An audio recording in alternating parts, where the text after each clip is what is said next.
Our state has suffered a tragedy this week with a tornado which started in Benton County, where the fatalities began in Representative Griffey's district and traveled through Nashville and Beck's district and other legislators here in Powell's district here in Nashville, and then it traveled on through to other districts all the way to Gordonsville with a track that was 56 miles long before it ended as an EF4 tornado in my district this week.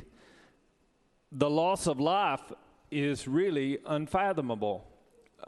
Speaker Sexton and I and Senator Bailey had the opportunity to go with our team director, Patrick Sheehan, General Holmes, and their staff, and visit the devastation in my community and in your county, Speaker, and it left us speechless, really. And so over the last few days, we've seen Tennesseans be who Tennesseans are. We didn't need to make a state motto to show who we already are, because we are the volunteer state.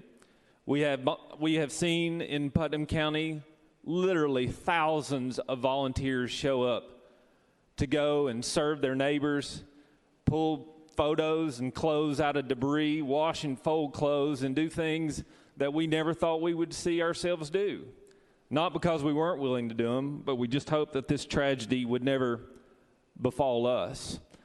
In my community, like here in Nashville and Benton County and other places, there are so many first responders that we can't begin to understand the things that they've seen and done the last several days. But our thoughts and prayers are for them and their families.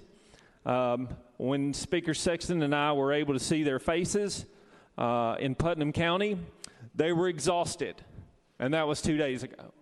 They were tired, but they were going nowhere. Speaker Sexton and I were able to look at cars from John Mark Wendell's district and Paul Sherrill's district and his district and Terry Lynn Weaver's district that came from all over the state to their neighbors in need. And for that, we're extremely thankful. In the next several days, many in our communities, 18 who lost their lives in my district, will be burying their loved ones, and it will be tragic. It's a somber day in my district, and I'm sure in yours who've lost them as well.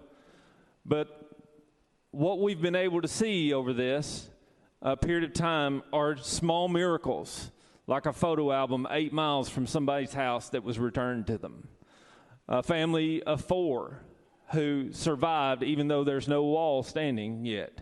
A family of 5 who they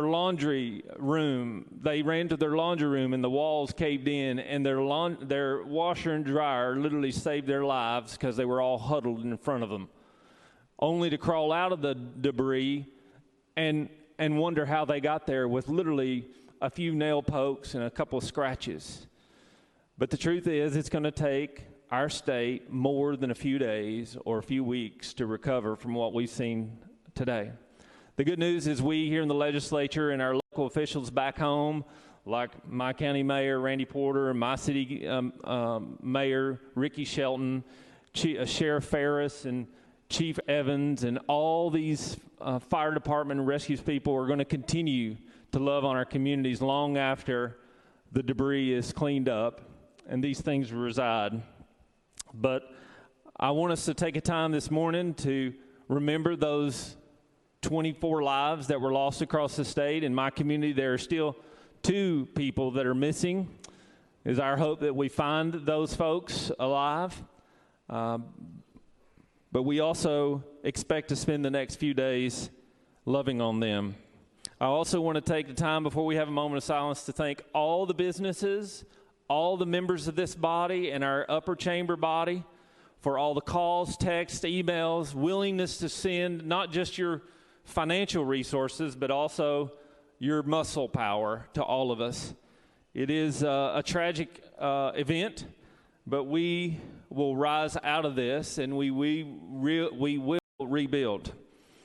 And so just wanted to thank you that even businesses from all over the United States have called my district and yours, offering those resources. As we speak, there are dozens of truckloads headed to Tennesseans from all over the United States, and for that, we're thankful.